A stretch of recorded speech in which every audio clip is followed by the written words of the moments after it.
What's going on, Orlando Magic fans? Welcome back to the Six-Man Show Postgame Live presented by Rock'em. Let's go! Paolo Banchero with the game winner in Chicago. Oh, what a win. It wasn't pretty, but a win is a win, and a thrilling win at that. You'll always take that. That was a fun last two possessions for the Magic. Paolo Banchero, two huge buckets to seal the 96-94 victory in Chicago over the Bulls. Let's go. What's up, everybody? Glad you're here. I'm producer Kevin, if we haven't met, so glad you're here. The Six-Man Show Postgame Live is presented by Rock'em. Rock'em is the world's largest sock store, and they are located in Orlando. Everything they do is in Orlando, from the founder and the owner of the company to the design and the marketing team and the manufacturing. It's all done at their headquarters in Orlando. It's a great company. We love Rock'em, and a lot of them are big Magic fans, and so you can use the code MAGIC20 all season long to get 20% off your order at rock'em.com. Again, they've got great Magic gear, socks, underwear, all kinds of good stuff. I'm wearing the Classics jersey just like the Magic were tonight. And they've got matching Classic socks that you can get at rock'em.com. What a win. Yeah, use that code MAGIC20 all season long. I'm fired up, people. Let's go. That was an interesting game, right? You have a big lead for a lot of this game, and you let them climb back into it. But ultimately, you walk away with a victory, which is what you'll take. Chat, how are we feeling tonight, guys? How are we feeling? Let's take a look. Ty already, as you know, super chat from Ty. Always appreciate it, man. He says, this team and my blood pressure. Hit the like. First off, Ty, thank you so much for the super chat. Always appreciate it. And yes, hit that like button. Those of you that are watching, we're glad you're here. Definitely hit the like button as you are joining us. Oh, man, let's see. Met says still prefer AB to take the last shot. That's funny. Ricky says it. These second half. Yeah, back to back. Questionable second halves for the Magic. Fortunately, tonight, you made just a couple more plays than the Bulls that ended up giving you the win. Lewis says, now that's how you finish a tight game. Let's go, Magic. That's right. That is right. Very, very proud of Paolo and obviously hitting those last two buckets. Nick says, as ugly as it gets. Yeah, pretty much as ugly as it gets, especially down the stretch at least. Obviously, this team had a big lead for large chunks of this game. But yeah, just let the Bulls get back into it. Rich says, play that MFing song. Let's go, bro. JSco says, Paolo with two Paolo game winners. That's right. He hit the game winner in Utah, hits the game winner in Chicago. And K-Will says, Paolo shutting the haters up. You better freaking believe it. Daitalo says, any tips to forget that second half except for Paolo's winner? Yeah.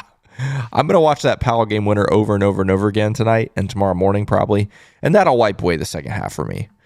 And Steven says, play that song. You better believe it. Wow, guys. What a fun finish here. Let's see. Yeah, Ty, you're exactly right. He says, I'm glad P5 willed us to that win, but this game shouldn't have been close. Absolutely not. Absolutely should not have been close. Should not. David says, y'all got the shout out at halftime. Yeah, that was kind of fun. Ryan Bass, the host of the halftime show today, shouted out a little statistic we put out there. So obviously, big shout out to Ryan. It was a fun moment. Our first time officially being mentioned on the Bally Sports broadcast. We've been indirectly referenced a few times, but got the name drop on there. That was pretty fun. Big shout out to Ryan. Lewis is a great point. Another night of great Jalen Suggs hustle. Yeah, Jalen Suggs, another great night of hustle for him. The Bulls just hate seeing Jalen Suggs on the other side of the court, man. That dude owns Chicago. I mean, goodness gracious. Right on cue, Ernesto says, there are three things certain in life: taxes, death, and a Magic game winner in Chicago. You better believe it. And what's exciting about this is we get a chance to do it again on Friday. I'm so fired up, man. I texted Jonathan and Luke before this game. I said, actually, it was during this game. It was after we had the lead in the second quarter. I was like, man, if we hold on to this lead and it stays a big, big lead, there's a chance we're the thing that breaks this Chicago team, and we might be playing a totally different roster on Friday. There's all these rumors right now about Zach LaVine and blah, blah, blah, blah. It would be so crazy if, like, overnight tonight or first thing in the morning, they announce a deal And this is a totally different team on Friday. It feels like that's possible any day. Maybe that, or maybe Billy Donovan gets fired. I don't know. But that Chicago team is a mess, which is also why it shouldn't have been a close game down the stretch. I think a lot of that was defense. We're going to talk about this game, obviously. A lot of that was good defense by the Magic, but also, shouldn't have come down to that. Stefan says, masterclass from J.I. on defense. Jonathan Isaac was great on defense. But guys, Jonathan Isaac just played 2 games in 2 days. Do you understand how crazy that is? He played a back-to-back, and he played like real minutes tonight. Obviously, we're going to go through the box score later, but he played 16:47 tonight. That's crazy. Like, do you guys realize how crazy that is? Jonathan Isaac playing just under 17 minutes the night after he played just under 13 minutes. Crazy. I did not expect that would be happening in November of this season. That's so amazing. And he was a big, big part of the win. Oh, Steven says, killer turnovers and missed free throws led us to a game winner by P5. I'll take it. Yeah. 2 tough turnovers there. The Jalen Suggs, the Franz Wagner. Yeah, Jalen just loses the handle. Franz with just a total miscommunication with J.I. Just throws it out of bounds. And yeah, missed free throws as well. But man, what a moment. What a moment. Yeah, Kobe says 17 minutes on a back-to-back is crazy for sure. Yeah, crazy. Crazy. Yeah, Rich, I've seen a couple texts about this since I've been live, that Paolo traveled. Yeah, I mean, I haven't had a chance to watch the replay because if you guys don't know, as soon as the game is done, I'm furiously typing away the stats, furiously getting this thing set up to go live. So I just saw the one replay. I'll have to watch it back, but it does sound like maybe he traveled, but it's okay. We'll take it. We'll see what the what do they call it? The last 2-minute report that the NBA puts out. Yeah, so we'll see. But yeah, guys, wow, what a game! It's interesting. Magic, as we talked about, get off to a pretty impressive start. When it's the second night of a back-to-back, you just never know how it's going to start. And by impressive, let me back up. Nothing about this game was impressive. I should clarify this, okay? 0 about this game was impressive from either team. I'll just put it that way. Because while the Magic did get up to a 19-point lead, which is nice, it arguably should have been more, and they certainly shouldn't have given it up because Chicago was terrible. Terrible.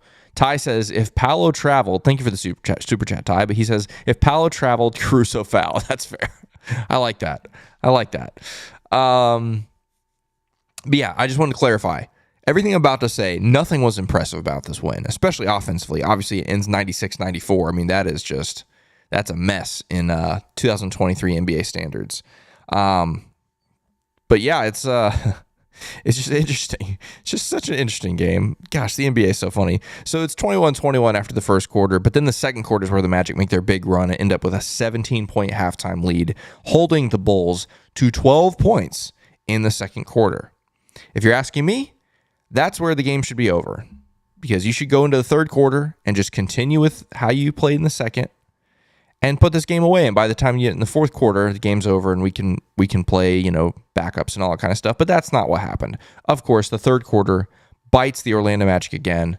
You lose 31-23 in the third quarter, setting up a furious fourth quarter in which you also lose that by 7, 30-23, but you make one more bucket than the Bulls in the end. Obviously, Zach LaVine. Is Zach LaVine the most streaky player in the NBA? Is he the streakiest player? Like, is there anyone who can go from 1 of 9 or whatever he was to hitting shots like that at the end of the game? Like, I don't think there's anyone as streaky as him. And just for the record, I don't want Zach LaVine. Oh, man. Obviously, there's a lot of rumors, like I said, about him maybe getting traded. And some people are like, maybe he'll come to Orlando. I don't.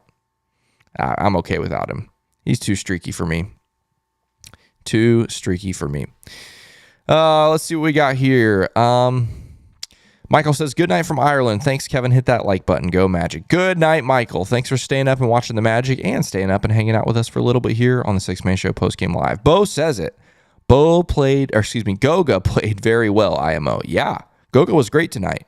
That's not an easy matchup with Vooch. But Goga, it makes you wonder how familiar Goga is with Vucevic's game. I know they've played against each other in international competition and obviously in the NBA, and so he seemed to be very comfortable playing against Vuce, which you love to see. Adam says free throws are scaring me a bit. Yeah, free throws. Let's see, 24-30 tonight. Not horrendous, but down the stretch, obviously. Would like to see them make a few more in the fourth quarter. Oh, dialysis is so huge. He says getting Gary Harris back for this one was nice too. Yeah, that was big. Gary was great. I thought a game like last night in Brooklyn, Gary would have been such an important part of that game. But having him tonight was great. Not just offensively, obviously hit a couple threes, but he's just so solid defensively. He's not flashy. He's not flying all over the place like Jalen or whatever. He's just a solid defender, and so having him tonight was great.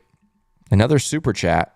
Wait a second. Jonathan Osborne super chatting his own podcast YouTube channel again. But Jonathan, thank you. He says, smash that like button, boys. Play the song. You better believe it. Play the dang song. Jay, you said it, man. That was stressful. It really was. It really, really was. Oh, man. Okay, guys. Oh, now that I've had a moment to breathe after that ending there, I was definitely worried about old Zach LaVine.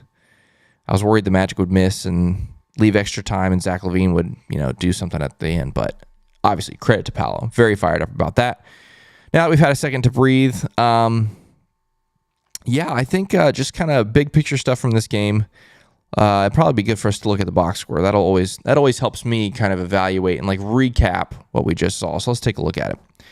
Franz Wagner tonight, not his best night. He's had a couple good games in a row tonight, just 13 points, 5 of 16 from the field, 0 of 4 from 3. Yeah, not a great night for Franz, and even on other areas of the game. Only 2 boards, 3 assists in 30 minutes. Again, second night of a back-to-back. It's always going to happen to some guys. They're going to have a rough second night. Man. Magic Man 407 says, keep another team under 100. Yep. Absolutely. What is this? Jonathan Osborne. He says, this is a super chat, by the way. Thank you, Jonathan. He says, change the United Center to the Unitas Center. Oh my gosh. Somebody get him. Oh man. Rich says, if we lose that, where would we be? That's a good question. I know what you mean. You're not asking standings wise. You're asking about the team. And that's a very fair question. That's very fair. Mentally, this would have been a big blow to this team. That's a great, great question, Rich. This would have been a big psychological blow to this team and to this fan base, to be clear. This fan base was about to implode if we blew that lead. We were already imploding. Just the fact that we blew the lead and let them back into it. I've got, texts and chats and tweets and stuff. I see that stuff. I see people saying, I'm ready to quit on this team and blah, blah, blah, blah. You guys are crazy. It's an 82-game season. Y'all got to just ride with it, okay? But you're right. If we lost that game, it would have been pretty rough. Especially, again, considering where the Bulls are right now and just the mess that they are. You got to win. You got to at least go 1-1 in Chicago. Oh man, let's see. Mess says, what happened to Paolo's eye? Last night in Brooklyn, he took a shot to the left eye. And so yeah, he's got a nice little, I think it's his left eye. Got a nice little black eye there, looking all tough. How about that? Hits the game winner with a black eye. How tough is that? I mean, come on. Come on now. Oh man, chat, mixed reviews on the United Center joke, as expected. Oh man. Okay, let's keep going here. It's so funny. Paolo, 7. First off, solid night for Paolo. Obviously, you'd like for him to shoot the ball better, but no one shot the ball well tonight. Let's just establish the fact that this team shot 39% from the field and 28% from 3. Terrible night offensively. Terrible. Horrible. Franz Boogie says, shout out 6-Man Show. Love y'all. Franz Boogie, love you too, bro. Appreciate it. Appreciate the love. So yeah, Paolo, not a great shooting night, but he does everything else really well. 9 boards, 3 assists, a steal, and of course, the game winner. Let's go. Man, I'm still fired up. We mentioned already Goga. Great night for Goga. 15 points, 11 rebounds, and think about the rebounds that the guys that he's rebounding against.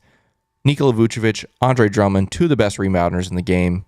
Now, obviously, the caveat here is there were a lot of rebounds to be had in this game, considering that the Magic missed 50 shots and the Bulls missed 50 shots too. Both teams missed 50 shots. We were 32 of 82. They were 33 of 83. So there were 100 rebounds to be had, essentially, tonight, which is funny. Yeah, so 52 rebounds for the Magic and 57? That adds up to 109. I guess all free throws, whatever. Anyway, yeah, lots of rebounds to be had. But Goga did his thing. 11 boards tonight. Can't be mad at it. And then Jalen Suggs, again, rough night shooting the basketball. It's a trend. But 10 points, 5 assists, and including 2 very big fourth quarter assists, might I add. Jalen had a couple fantastic finds for very important buckets in that fourth quarter. We do not win this game without, number one, Jalen Suggs' vision, and also obviously his hustle. Had that great steal on Vucevic in the corner. Good stuff from Jalen tonight. Again, want him to shoot the ball better, but that's the case for everybody tonight. Anthony Black, 7 points, 3 of 8 from the field. Did miss that free throw down the stretch, which was unfortunate, but 4 boards, 2 assists. He played 26 and a half minutes and 2 turnovers as well. Oh, man. Bench unit, Joe Ingles, so quiet. Rough. Wanted to get a little bit more from Joe Ingles like we did last night, but only 3 points. 1 of 3 from the field, and Gary comes back. Not only does Gary come back, but I was worried that we'd only get Gary Harris for like 10 minutes tonight. And he plays 20 minutes, almost 21 minutes. That was great. Very, very pumped about that. And he was great. 2 of 4 from the field, 1 of 3 from 3. I thought he had 2 threes, but anyway, 6 points for him. Yeah, just solid night for Gary. Couple steals as well. Again, I love what he does on the defensive end as well. He's just solid. A solid defender. You love it. Cole freaking Anthony. Bounce back game for Cole. Clap it up for him. Loved what we saw from Cole tonight. 16 points, 6 of 11 from the field, 2 of 3 from 3, as well as the 5 boards. And yeah, he got going. He got going. Finally, we needed that because he's been very quiet, very cold the last few games. Let's see, chat. Obviously, we're going to talk about J.I. here next. Just making sure I don't miss anything. Mess says Jalen is a winner. That is just so true. He's just a winner. D. Randall says, maybe one day Jet will get a chance to add firepower to this offense. Yeah, if you've watched this show, you know that I would like to see Jet get a chance at some point. He got a chance last night, but that was a half chance. I mean, the game was basically over by then. We do have to interrupt for a super chat. Red 5 MCO, first off, thank you for the super chat. He says, just wanted to say I love the postgame show. Let's go. Red 5 MCO, thank you. I appreciate that. That means a lot. Thank you for the kind words. We're pumped to get to bring this to you all season long. This is the 6-Man Show postgame live presented by Rockham, and we are glad you are here. Bo, with a very good question, says, does Goga still get minutes when WCJ comes back? I think that's a great question. I don't know. Because here's what's happening. Goga right now is, Jonathan Isaac right now is getting the down the stretch minutes at center. He has done it probably 3 out of the last 4 games, 4 out of the last 5 games. I think there's a chance Jonathan Isaac gets those minutes even when Wendell is back. I think it's possible. And so what does that mean for Goga? I don't know. Because if Jonathan Isaac is taking minutes at the 5 from Wendell, I don't know. Are you not going to play Mo? That would surprise me. I really don't know. It's a great question. I just have no idea. Coach Mose and the coaching staff has a lot to think about when he comes back. Chris says, WCJ gives you a lot offensively. Goga's playing great and deserves minutes, though. It's all fair. It's all fair. Yeah, last guy on the box score, Jonathan Isaac. We talked about him already. But, I mean, he's just a difference maker. He's just a difference maker. Luke says, I get J.I. is a great defensive asset in the clutch, but I would gladly take Dell's shooting in those situations. I hear you, Luke, And a year ago, I would have 100% agree with you.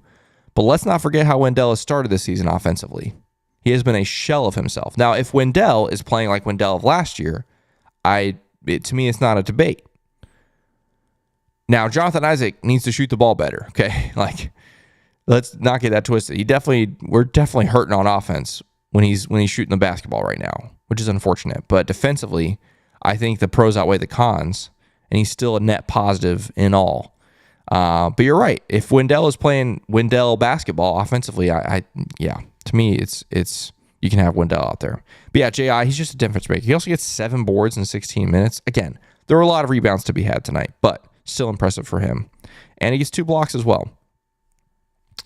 Anybody of note here on Chicago? Zach LaVine ends up with 19, but on 6 of 16 shooting. Vooch had 17 and 9.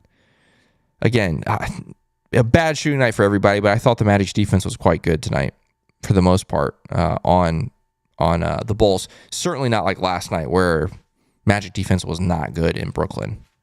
Not good in Brooklyn at all. Maybe some team stats here. Let's take a look.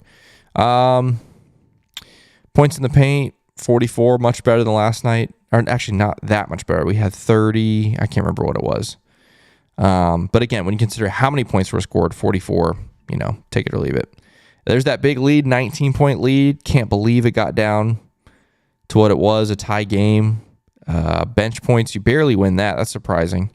I thought our bench played pretty well, and I guess the Bulls have a couple guys that played all right. Turnovers, 13 turnovers for the Magic. Let's give it up. Now, obviously, 2 of those were terrible turnovers in a terrible time to have them. But 13 turnovers in a game, that is great for the Magic. That is great for the Magic. Typically in that 16 to 17 range, and so you'll take that. And then I'm going to refresh this and take a look at the ESPN.com. I just like the layout of the ESPN.com team stats a little bit better. Yeah, both teams shoot 39%. Both teams shoot 28 and 27% respectively from 3. 80% free throws for the Magic, 86 for the Bulls. You do get out-rebounded, 20 assists on 32 field goals, so that's not bad.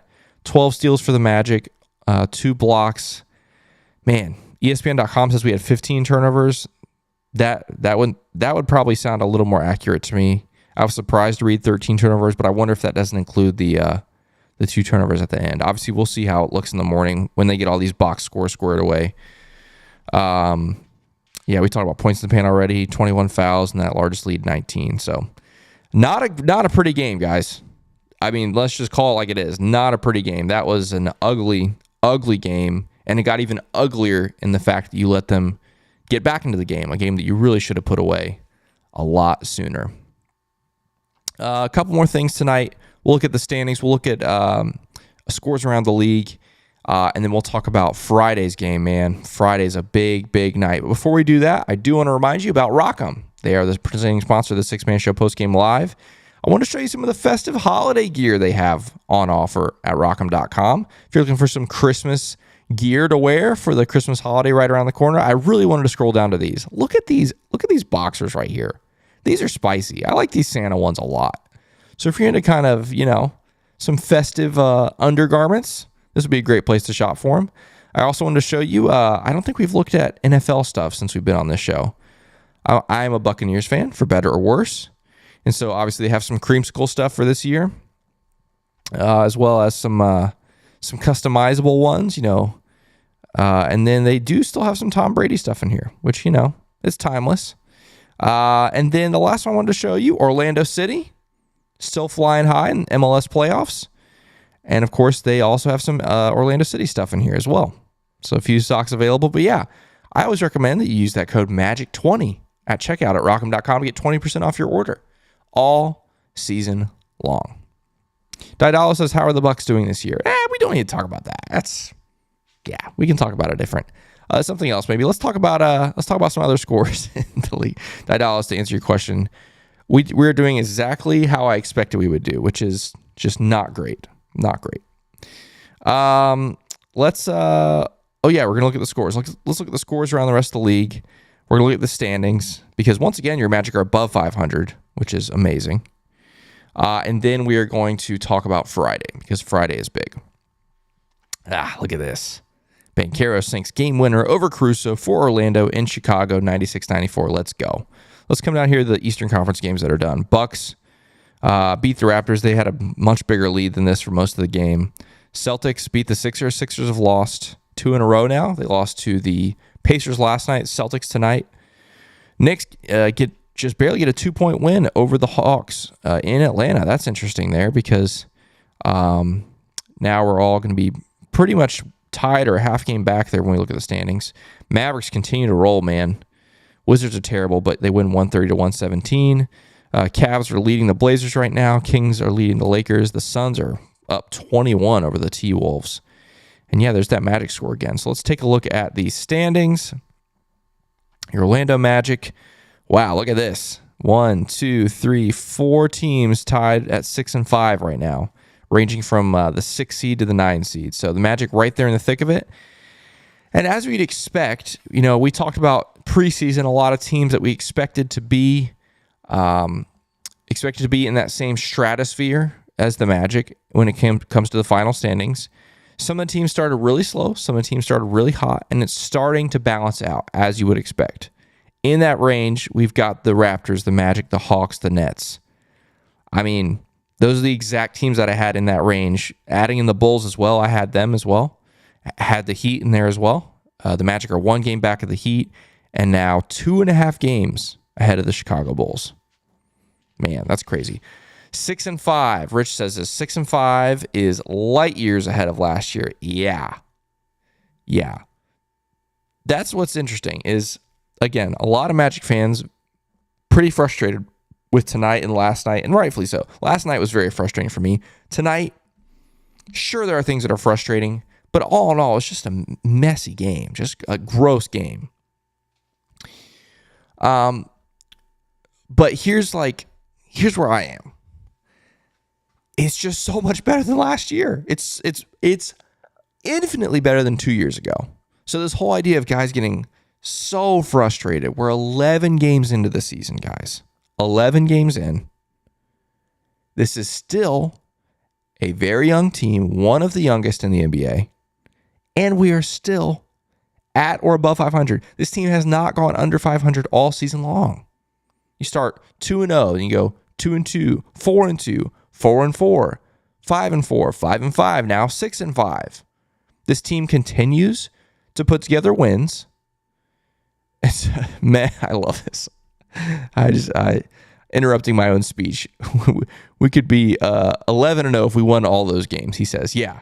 I keep seeing all that. Like, could have been, this team should be, 10-1, 9-2, blah, blah, blah, whatever. It's an 82 game season. This is a young team. This is still a team that is not elite, especially offensively. Offensively, this team is just not good, okay? But they continue to play really well defensively. And they continue to find ways to win. This team is above 500. If you asked any of us preseason, you'd take it. But the Magic had a few very good wins. And now all of a sudden, some of the expectations of Magic fans have changed a little bit. And in some ways, I think that's great. That's what you want. As a team gets better, you want the expectation of the fan base to be elevated, right? But at some level, you also have to understand where we are as a team, where this franchise is, and it's still on the climb. All right, so we have to take these games and just, some nights aren't going to be fun. Some nights aren't going to be good. Some nights you're going to lose by 20. It's an 82 game season, but the Magic are 6 and 5. Magic are 6 and 5, and so I'll take it. I'm happy with it. Obviously, yeah, there are a couple games you probably should have won along the way, and a more advanced, or more, I should say, experienced, a more experienced team wins those games. Yeah, I'd say so, but we're not. But 6 and 5, I'll take it. So let's talk about Friday. First off, first 6-man show, Orlando Magic watch party of the season. Very excited about that. Sponsored by Michelob Ultra. That is going to be at Wall Street Plaza, same place that we did the NBA Draft Lottery watch party. It's going to be there Friday night. Get there about 7:30. Game tips off at 8 o'clock again. And that's going to be crazy because Magic got this win tonight in Chicago. I mentioned it last night. you got to get at least one of these two games in Chicago. So you get the first one, you're playing with house money now. At this point, if you go to Chicago again, well, you stay in Chicago and win, not only do you just destroy the hearts of the Bulls, but now you get your first in-season tournament game win. And now all of a sudden, those two home games next week looking very spicy. Now, I do have to add one caveat to this. And that is, we found out, I mean, we knew this, but I came to the realization that the first tiebreaker in the in-season tournament is head-to-head. Okay? The Nets are 2-1. Let's say the Magic win out. They go 3-1. They beat the Raptors. They beat the Bulls first, and they beat the Raptors, and they beat the Celtics. You're 3-1. That's great. The last day of the in-season tournament, the Nets play the Raptors. The Nets will be 2-1. So that means even if the Magic go 3-0 the rest of their in-season tournament games, the Nets have to lose to the Raptors for the Magic to have a chance to win the group because they lost head-to-head. Not a fun realization I had last night. But it's just the facts. It's just the facts. But none of that matters if you lose on Friday. If you lose on Friday, your hopes of getting out of the group in the in-season tournament are done. But not even just for the in-season tournament. It's important for the season. It's important for the standings. And I hope it is a repeat of last year. We had a watch party in Chicago for a game in Chicago, and that's when Jalen hit the game winner. Chat, let me hear you one more time before we close out the night. Adam says, say it, Kevin. Yes, we're not at our best basketball consistently, but we destroyed Milwaukee and the Lakers. That's exactly right. This is a young team still figuring out how to play in the NBA. And so we are going to be very inconsistent, and that's the way it is. But again, I would hope that most of us had that kind of expectation coming into the season, and some really great results have skewed our perception of this team, which again, I think is a good thing at some level, but at other ways, we do have to keep it real, you know? Okay, I do have a super chat. I'm going to try to pronounce this name. I apologize. Either Keiser or Kaiser. I'm going to say Keiser. Says, 3 years from now, we'll be saying our big three is Paolo, Franz, and Black. AB is going to improve a lot over time. Fultz won't be better in 3 years. First off, thank you so much for the super chat. Always appreciate that. And I have been very impressed with Anthony Black, and I think you're exactly right. Anthony Black is only going to improve over time. I think Anthony Black has a much higher upside than I initially thought. And so I'm super happy with him. I like what we're seeing from him. He's been great so far. Didala says, need that in-season tournament win to keep our tournament alive? 100%. Like I said, you lose Friday, you got no chance. Adam says, let's go Raptors. Yeah. Again, it doesn't matter. If we lose on Friday, the whole Nets-Raptors thing dodoesn't matter. Didala says, if we go 3-1, I'll be happy regardless. It means we beat the Celtics again. Absolutely. That'll be great. And again, 3-1, that's great for the season standings, you know? You go 3-1 at any four-game stretch is great. Obviously, I've missed something here because chat. Oh, man. I'm getting roasted. Oh, no. Oh, no. Yeah, I have no idea what that's referring to, guys. Kaiser Soze. Okay, yeah. No clue. No clue. Usual suspects, never seen it. Yeah, guys, I'm Usual Suspects. Yeah, I'll have to go watch it. Maybe that's my assignment for the weekend. Maybe I'll go watch that movie just for chat, just for you guys. Oh, man, Adam, appreciate the love. And yeah, guys, a fun night. Man, Paolo Banchero, game winner in Chicago. Let's go. I'm fired up. Oh, man. First thing I'm going to do, as soon as this is over, I'm going to go back and watch that over and over and over again. Man, I was not born in the 2000s. I was born in 1992. Thank you very much. I'm an old man. But either way, your Orlando Magic win in Chicago. Can we do it again on Friday? Hey, new episode of the Six Man Show tomorrow. Jonathan, Luke, going to be hyped about this game tonight and looking ahead to the in-season tournament game on Friday. I'll be back here Friday night. So until then, let's go Magic!